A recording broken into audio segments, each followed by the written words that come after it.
entretenimento na TV, para as pessoas em geral, é muito visual, né? Pouco auditivo, pouco sonoro, o som também ajuda muito, mas é muito mais visual, é verdade. E pra mim não tem a mesma força, não tem como, né? Eu acompanho os sons, eu acompanho a música quando tem, acompanho as falas, mas não é o principal entretenimento pra mim, não tem essa força de entretenimento. E aí eu e muitas outras pessoas com deficiência visual, a gente vai preferir um rádio, vai preferir a internet, vai preferir outros entretenimentos. Eu morava nesta casa aqui, e aí ele, né, provavelmente mostra, aponta, eu não sei como é esta casa aqui, porque ele não fala, ele não tá narrando todas as informações, né? Porque o público em geral tá vendo, então na cabeça do repórter é óbvio, essa casa aqui. Ele mostrou, mas como é essa casa aqui? Faz diferença eu saber a cor da casa, o estilo da arquitetura, o quanto que essa casa demonstra que o dono é uma pessoa rica ou pobre? Faz diferença. Eu preciso saber para compreender aquela informação, né? Eu preciso aprender o máximo de informação possível para entender aquele contexto, né? A imagem faz parte daquele contexto ali, faz parte daquela narração. Então é só com recurso de acessibilidade, de audiodescrição, que eu vou ser contemplada pela televisão, né?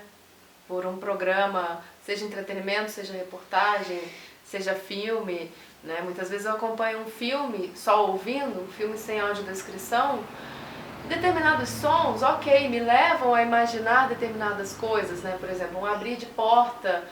Ok, a porta abriu. Quem entrou? Não sei. No próximo diálogo posso até descobrir. Ou não, se for uma cena sem fala. A pessoa entrou, só ouço passos, ouço objetos e a pessoa não fala. E pode ser a cena crucial do filme para desvendar o mistério, para desvendar quem é o criminoso, né? E eu não sei o que está acontecendo. Só posso ouvir. E aí eu posso fazer deduções e interpretações muito equivocadas a partir daqueles sons. Nós, humanos, somos animais gregários. Nós fomos criados para vivermos em sociedade. Não existe ninguém autossuficiente. Todos nós somos interdependentes. Quando se fala em acessibilidade, quando se fala em pessoas especiais, é porque são especiais de fato. O que a Sara reivindica prevê na Constituição Federal e na Declaração Universal dos Direitos Humanos, que afirmam que todas as pessoas têm direito ao acesso à informação e à comunicação. Com a implantação da TV digital aqui no Brasil, foi prevista a inclusão e acessibilidade ao público que pode acionar em seu controle remoto os serviços digitais, como, por exemplo, a legenda, a audiodescrição e a janela do intérprete de Libras, mas ainda nem tudo é cumprido como estabelece a lei. De acordo com o Censo Demográfico do ano de 2010, do Instituto Brasileiro de Geografia e Estatísticas, o IBGE, o Brasil possui mais de 45,6 milhões de pessoas com deficiência, o que representa 23,9% da população do nosso país. Aproximadamente 35 milhões de pessoas possuem deficiência visual e quase 10 milhões são pessoas surdas. AD, audiodescrição. Recurso que descreve para o espectador o que está acontecendo na tela, atuando em conjunto com o áudio original ou dublado, sem se sobrepor a ele ou atrapalhar. No período da faculdade de jornalismo, sempre imaginei como as informações chegam na comunidade surda. Sou formada em jornalismo científico e pesquisa em desenvolvimento e por isso fui convidada para participar de um curso de férias na Universidade Federal do Rio de Janeiro, a UFRJ, como foco aluno surdo. Assim, fiz um roteiro sobre conhecimento informal de aluno surdo na área científica. Por isso eu percebi que gosto de fazer pesquisa e projeto com foco em mediação e mídia adaptada para surdos. Fiz o mestrado e doutorado e na página do Facebook posto informações e vídeos em Libras sobre fatos e um jornal com informações acessíveis para surdos.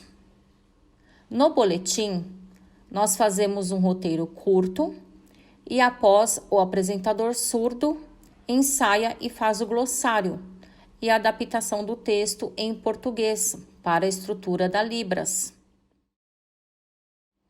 para alinhar as duas línguas. Assim, no final, temos um produto bilíngue.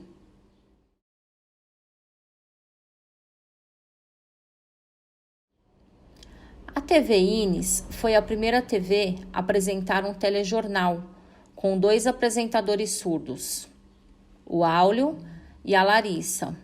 Temos também 3 oportunidades de informar: o Jornal Primeira Mão, o Boletim e as lives. CC, Close Caption, a legenda. Ao vivo, 98% de acerto. Pré-gravado, 100% correto. Os sons não literais devem ser transcritos como sons de latidos, objetos que caem, entre outros. Antes de trabalhar aqui, trabalhei no Inis durante 6 anos, como monitor, auxiliando os professores com os alunos no ensino fundamental. E já tinha experiência como contador de histórias em Libras e literatura. Após encerrar o meu contrato, eu comecei a trabalhar na TV Inis em 2013 como apresentador de programas, com programas de humor e outros programas, como Piadas em Libras, Manuário, Cinemão. Atualmente, eu trabalho no Boletim de Primeira Mão.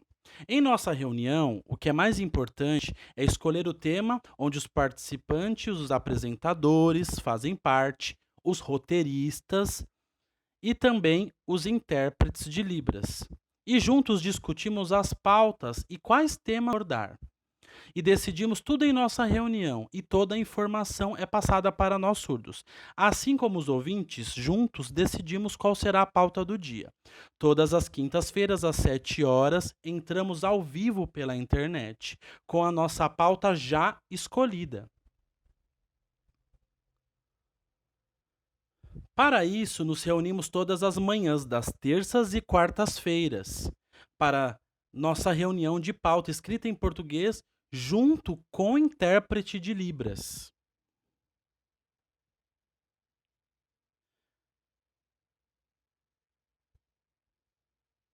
Fazemos a reparação do glossário das palavras, damos ênfase aos sinais usados em todo o Brasil, porque assim fica fácil a compreensão de todos os surdos. É feito um trabalho em equipe entre surdos e intérpretes para garantir essa compreensão.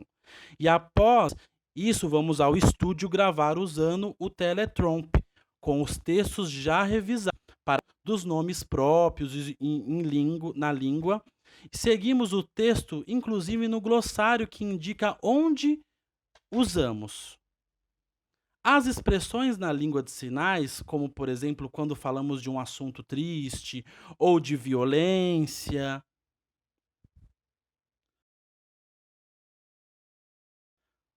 furtos, surpresas, e isso é contemplado já no glossário. Janela de Libras. Esse espaço destinado deve ser no mínimo a metade da altura e 1/4 da largura da tela, mas na prática as emissoras não atendem essa norma ou simplesmente não usam. A mídia, em geral, não é acessível para os surdos. Ela não pensa no surdo porque tem várias características como, por exemplo, no momento de uma entrevista tem um repórter de costas. Como o espectador surdo vai saber qual foi a pergunta? Sendo que não consegue visualizar a oralidade dele. Não tem Libras e se tem a janela é muito pequena. E precisa lembrar que 70% da compreensão do surdo é através da expressão facial.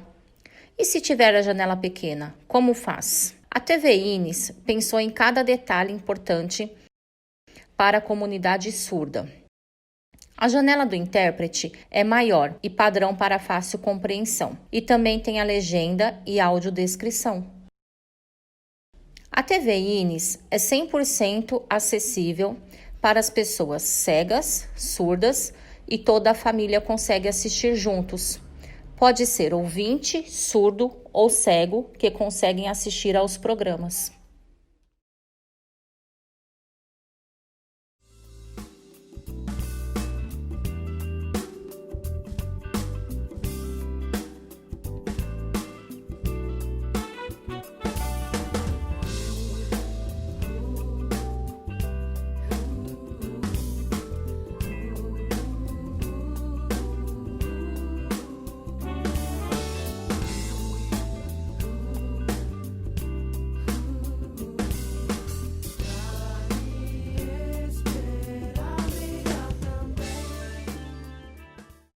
No estúdio tem um profissional intérprete, passamos por uma avaliação do que está sendo dito, acordar juntamente com o texto já indicado.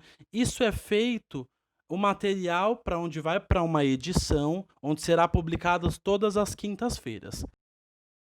Quando eu era criança, eu assistia a televisão, eu não entendia nada do que passava ali, nada.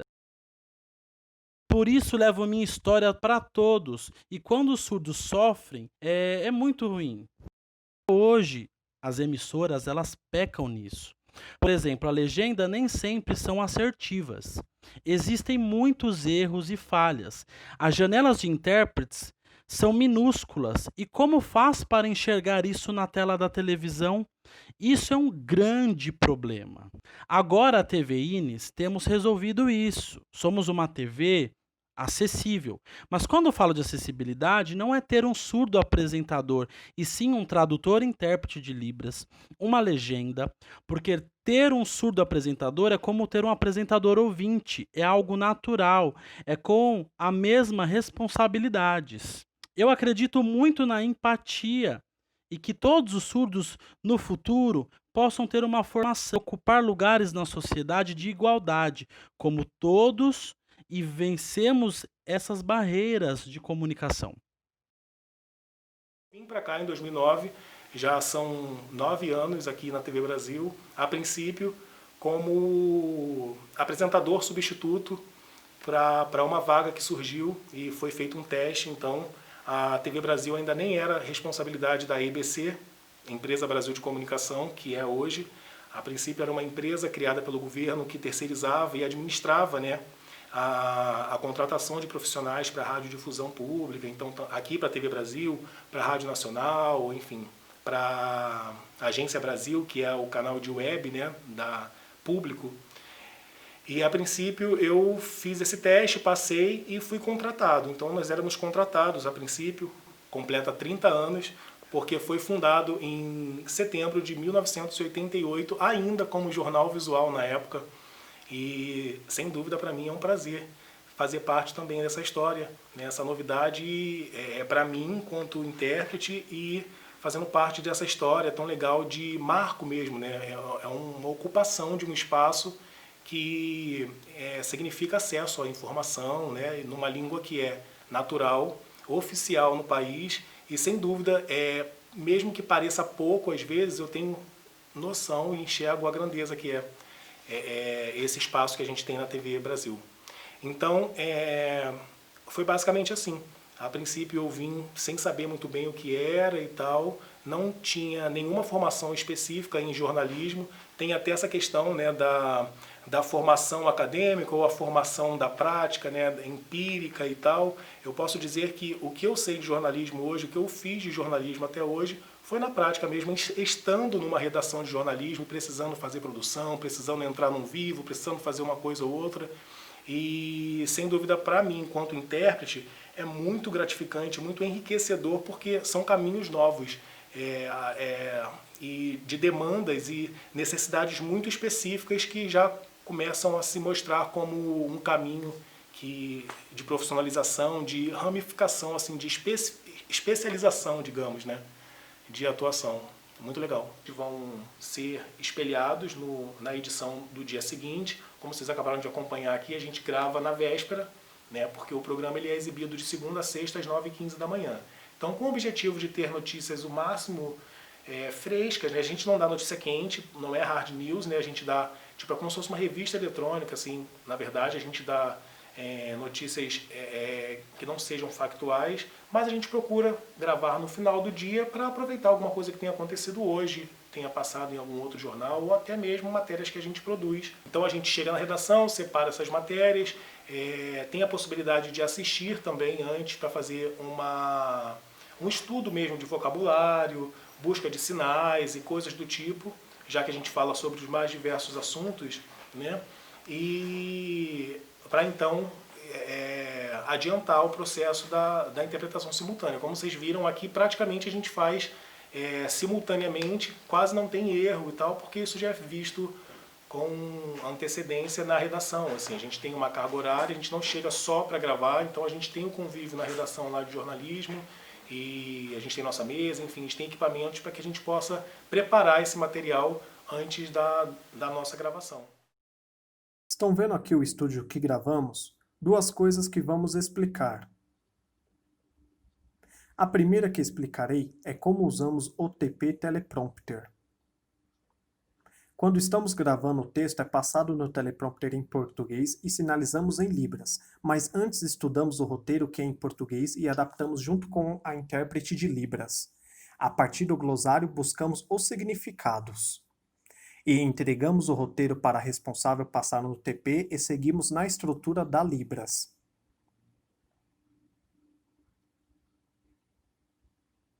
Temos essa forma de fazer o programa em libras.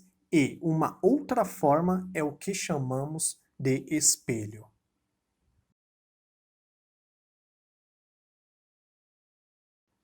Já com roteiros em mãos e adaptações, copiamos a libras de uma intérprete,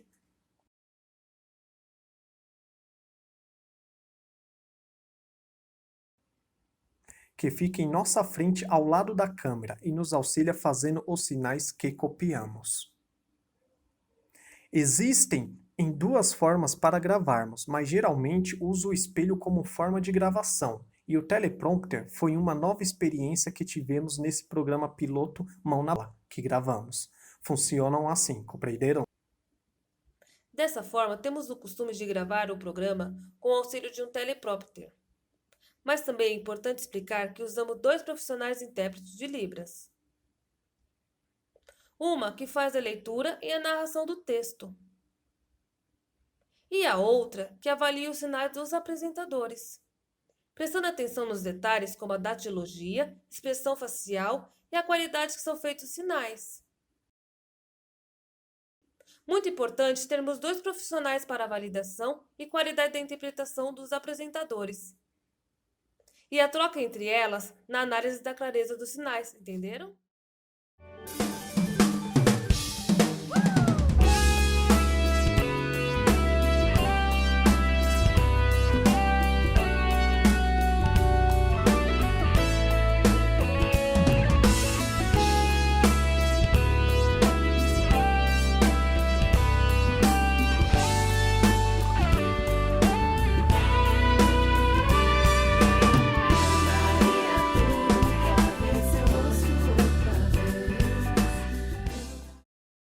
Na verdade, é uma herança que nós temos da TVE.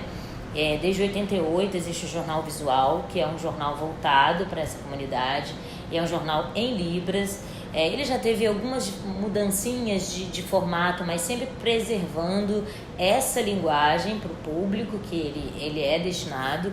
E desde então ele nunca parou. Sempre houve mudanças aqui, mudanças ali de governo, de empresa, de nome de empresa, mas é um programa que vem resistindo ao tempo.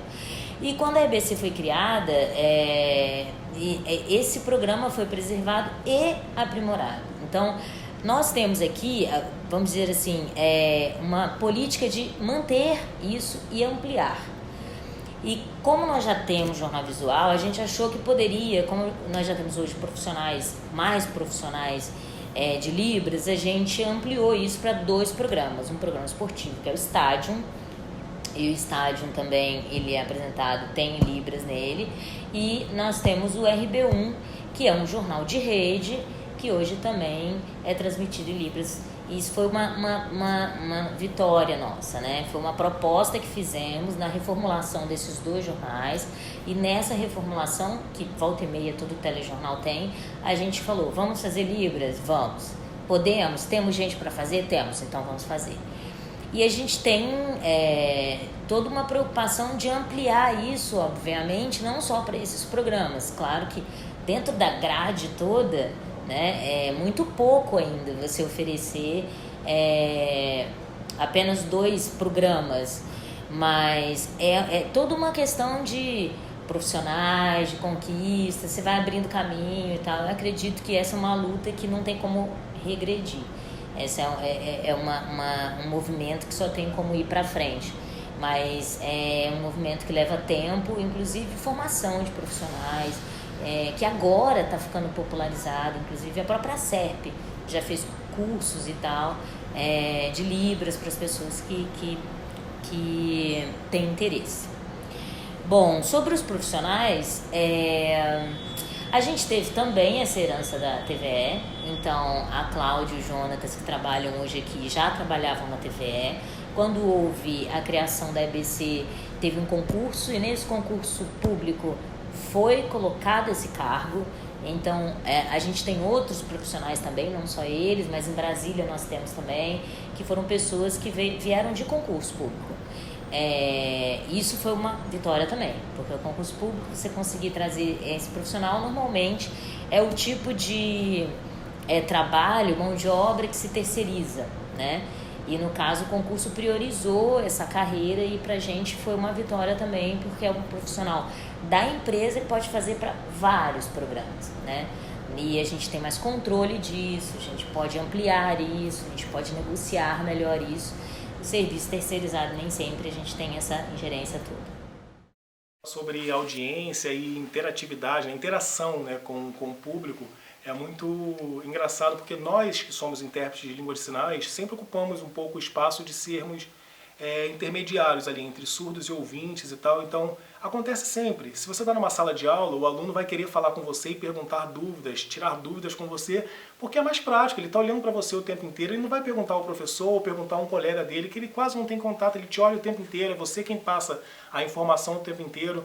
E isso acontece aqui na TV, apesar da gente estar separado por uma tela, né, seja da televisão da casa da pessoa, ou do celular, ou de um notebook, enfim. Acontece isso. Frequentemente a gente é contactado, tanto eu quanto a Cláudia, nas nossas redes sociais pessoais, mensagens ou então comentários perguntando sobre coisas do programa, ou dando alguma dica, ou então uma crítica construtiva também em relação a um sinal, em relação a um enquadramento, em relação a uma matéria que cortou de uma forma estranha, uma roupa que a gente estava usando. É muito legal. E assim, a gente, assim como todo intérprete, a gente procura intermediar isso, receber, repassar isso para os responsáveis. Existe uma lei que obriga as TVs abertas a terem um determinado número de horas de programação audiodescrita. As pessoas com deficiência no Brasil somos 45 milhões. É um número razoável de pessoas, né? Será que as TVs abertas querem mesmo continuar não atingindo esse público consumidor potencial? A gente está aí comprando iPhone, comprando roupa, comprando casa, a gente trabalha, a gente constrói família, constrói lar, a gente compra, a gente consome. Agora, falar em porcentagem, pessoas com deficiência são praticamente 1/4 da população do Brasil. Só que essas pessoas estão inseridas em quantas famílias, em quantos grupos profissionais, em quantas escolas, por exemplo, né? A gente está aí em todo lugar. Cada vez mais pessoas com deficiência são vistas trabalhando, consumindo, andando nas ruas, porque a inclusão está acontecendo. A gente tem mais oportunidade de trabalho, mais oportunidade de educação. Então a gente está aí, a gente está vivendo e a gente está consumindo, né? Minoria, assim, será que a gente está tão distante? A gente é 1/4 da população, ok. Mas a gente é parte dessa grande família, dessa família humana, que somos todos nós. A gente está vivendo a era da informação, a era da democratização da informação, a gente tem internet. Eu, como várias outras pessoas com deficiência visual, por conta da tecnologia, a gente tem autonomia total para pegar nosso celular, acessar o que a gente quiser na internet. Assim como qualquer pessoa que enxerga tem autonomia para pegar o controle, mudar de canal e assistir o que quiser, né? Assim como todos têm essa autonomia, e assim como a gente tem a autonomia de pegar um celular e com a tecnologia acessar o que a gente quiser, por que não na TV? Essa autonomia, essa democracia, essa televisão para todos.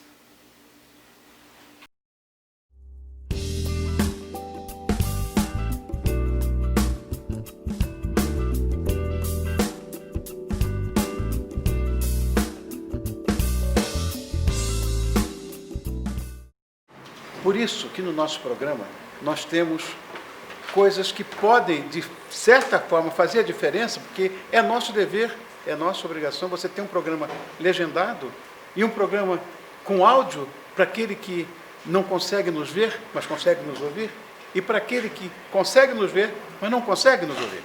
Então, nós temos esse compromisso, esse comprometimento com você em relação à acessibilidade. É um dever nosso de humanos que somos, e especiais porque são muito mais especiais do que a gente, pode ter certeza. Tenho apenas uma maneira diferente de ver o mundo.